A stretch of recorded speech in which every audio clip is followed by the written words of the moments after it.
Howdy ho, Junior Rangers, Misfit here. Welcome to another video. Today, we're gonna talk Dream SMP. I'm just gonna be honest. We're gonna do a 1.17 speedrun, and we're gonna talk some Dream SMP because I've been thinking, right? Because in case you didn't know, a couple days ago I released a video that basically was kind of like a Wattpad reenactment, but it wasn't Wattpad because Wattpad is scary. There's some don't go on there, kids. But it was sort of like a fanfic, but I don't like calling things fanfics because that's just not my style. But it was, let's call it a theory, right? A game theory, if you will, on the Dream SMP and just this kind of idea I had on how things work canonically, because you know those Dream SMP fans, they love their lore, they love their canon deaths, they love it all. So you know, I was giving a think, and you know, there's a couple of things about the Dream SMP that honestly make it what it is. They make it like really enjoyable to watch for the viewer, because if every you can I'm not talking as much so now in the Dream SMP as a lot of the streamers have diverged into their own kind of storylines, but like between the stages of like the first revolution and then the November 16th war, we can see kind of a solid structure where viewers can watch probably 1 to 3 perspectives and they'd get a very good idea of what the story is, the overall storyline. Whereas with now, who knows, there might be a bigger story at play here. But, like, you know, Funny has his sleep stuff, which is really great. I recommend you watch all of them if you can, but not everyone has the time to do that. But, and then, like, Rambo has his whole, like, lessons, Enderman stuff going on. There's a lot going on. There's the egg. There's so many different things. It can be hard from a viewer to keep up with all the canon, all the lore. And so, I think, again, this theory kind of, my theory that I'm talking about now, kind of relies on the idea of everything between that time period I mentioned before. So, with that being said, let me move on to what I was thinking, because the thing is yeah, there's like how many people on the Dream SMP, 20, 30, somewhere in that range. It'd be very difficult to watch every single perspective from every single streamer. And sure, you would get a really good idea of each individual perspective, but the story would get repetitive because the nice thing about that era in the Dream SMP was everyone was kind of like involved in a single story.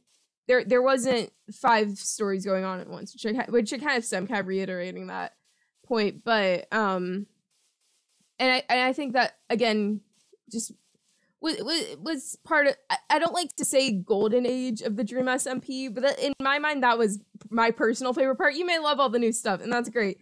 And you know, watch what makes you happy. But from my perspective, I feel like that was kind of the peak of the Dream SMP as of what's made so far.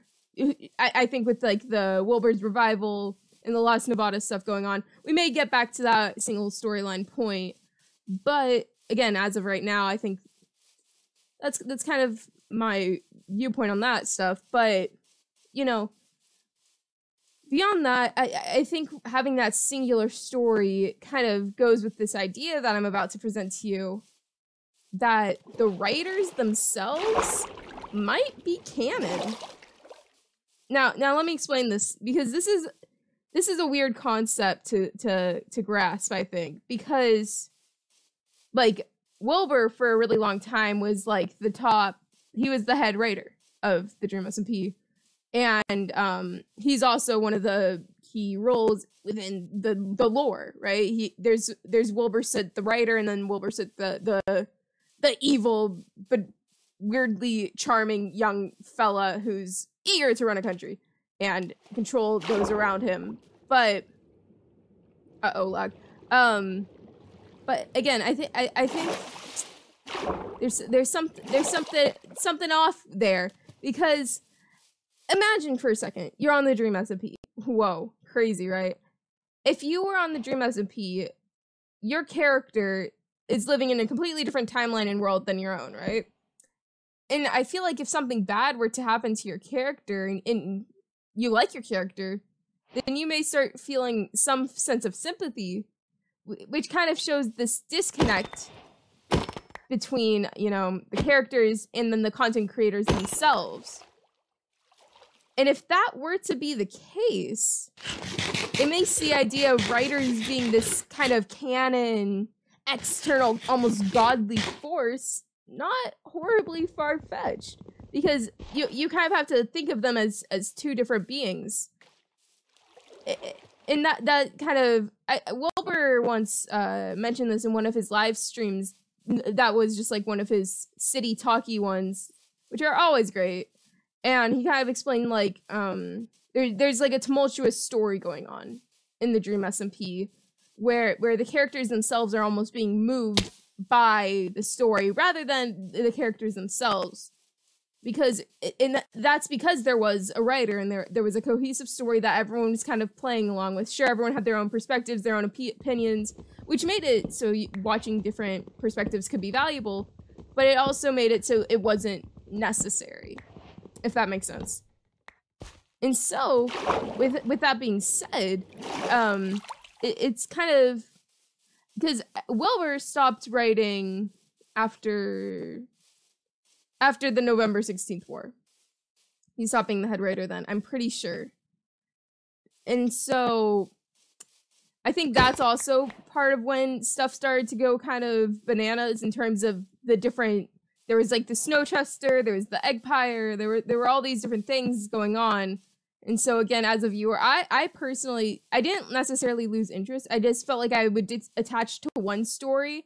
And as soon as I caught up with that one, 5 other stories had taken place. And I just didn't personally have the time to watch all of that. But that's not to say, again, this is just my opinion. I all the Dream SMP stuff is amazing for the most part, and like the way they the whole lore stuff in a video game is just something I'm totally like obsessed with, that idea.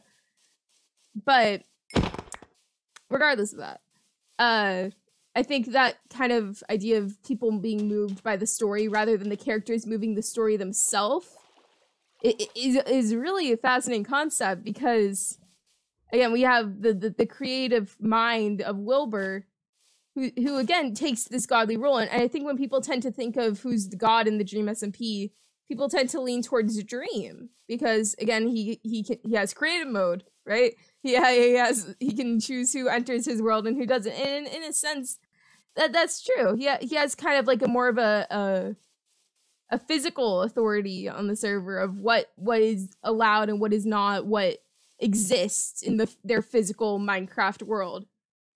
But then Wilbur, he has more control over the interactions between the people, right? The character bonds.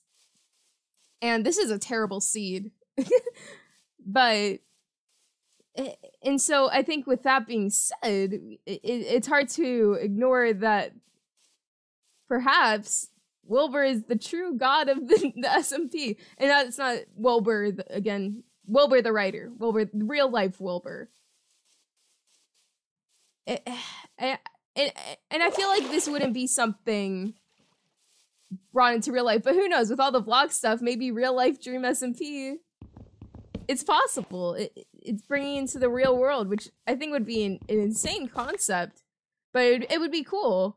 But who knows? It's interesting to think about. I enjoy thinking about it quite a bit.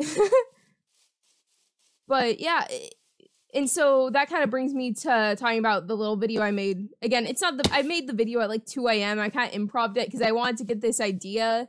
I thought it would be cool to make a video of it. And so I did. And again, I'll link it down below if you haven't watched it. It's pretty short. It's like 14 minutes. And it's just kind of this theory of this kind of behind the scenes blueprinting of the Dream SMP. Because if Wilbur himself, like real life Wilbur, is saying the story is moving the characters, then perhaps the thing that's moving the characters themselves, which would be Wilbur or the team of writers and the creative like masterminds behind the project, those are perhaps canon. I don't think that's too far-fetched of a thought. But then I started thinking about all the different aspects of the world that the Dream SMP world that could be considered paranormal or otherworldly. Like, there's the revival book, and then there's what else is there? There's Funny's whole dreamland craziness, and then there's Enderman, and because Minecraft as a whole is pretty not realistic. Like, there's some realistic aspects. We're in a jungle right now, jungles exist. But, like, then there's the nether, there's the end, there's dragons, there's crazy mobs, there's zombies. Like, it's not based on pure realism. But, you know, the Dream SMP doesn't have the end. I think it was, as far as realism in Minecraft goes, as it started, it was a group of friends who made a world, were kind of just spawned into a world, rather. And then they built a life. They built a house, they farmed, they gathered resources. It was pretty realistic until all this other craziness happened with Jay Schlatt's revival book, because it was his originally, right? And then there's, what else is there? There's so much other crazy stuff going on. There's the egg, which is kind of interesting to think that there are these crazy writers, not crazy, like they're wanting to see the world burn almost, like, because you think that the characters themselves are working together, right? To causing each other's deaths and all that. In a sense they are, but it's the writers who are putting them in those positions that create the worst within the people, right? To kind of make them act out. And that's some of the most powerful villains, know how to kind of manipulate those character behaviors, right? You see that in, like, Jay Schlatt, even Wilbur, and the most recent stuff with him, like, manipulating Tommy to join him instead of Las Nevadas. Like, I think that's where the most powerful villains come from, are those who are able to, you know, kind of mess with the timeline a little bit and kind of throw the creators off their own track. It's so interesting to think that, like, the writers themselves could be, like, their own villain's villain, right? The true combatant force that needs combating. And, like, who knows if real Dream SMP, like, real life Dream SMP stuff would happen. That would be so cool. I think the fan base would lose their mind over that if, like, the writers of the Dream SMP were, like, I don't know, had their own canon stuff going on. I'm gonna join a new world because that world was trash. But it's just, I don't know. I really like the Dream SMP, just thinking about it.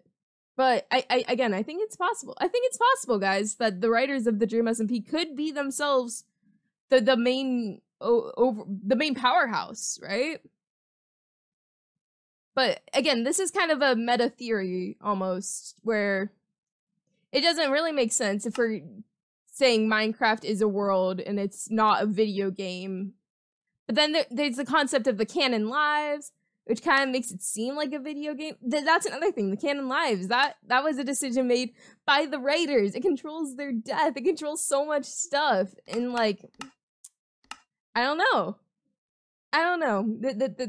The power they have over these characters who are about as real as we make them in our, like, we make them very realistic, and, like, we feel sympathy and we have empathy for what they're going through and all this stuff.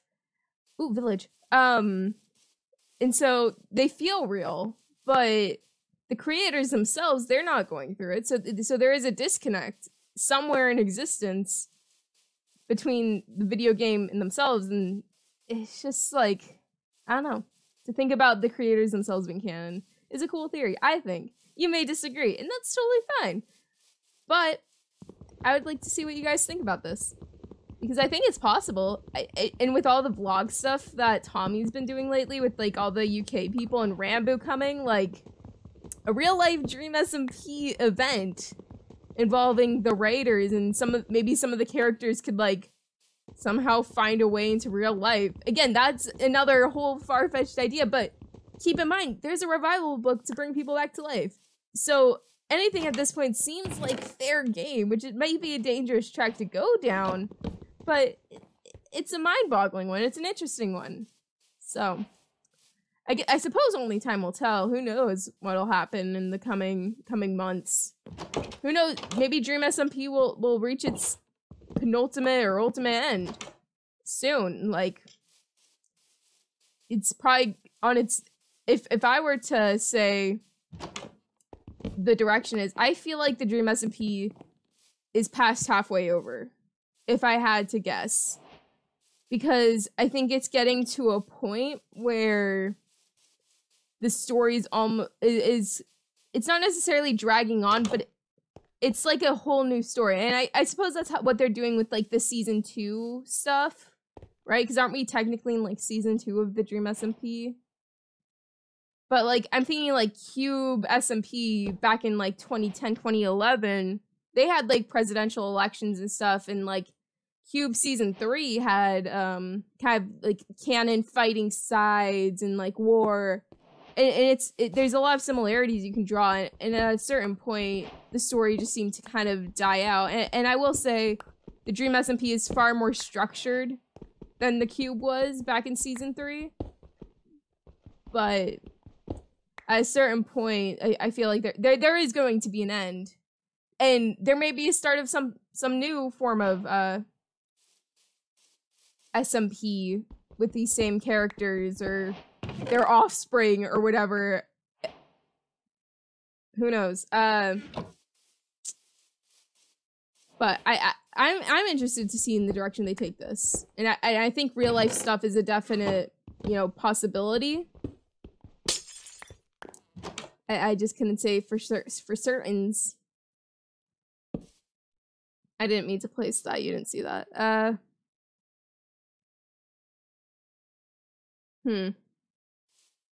I think as far as that theory goes, that's about it. I don't want to drag it on too long. I feel like I already kind of did. But I would love to hear what you guys have to think about this in the comments below. Please, please, please let me know. Because, you know, I like to hear what you guys think about this. And it's a pretty... It's Dream SMP is the only thing we have right now, okay? It got us through... Hello there. It got us through 2020. It's getting us through 2021.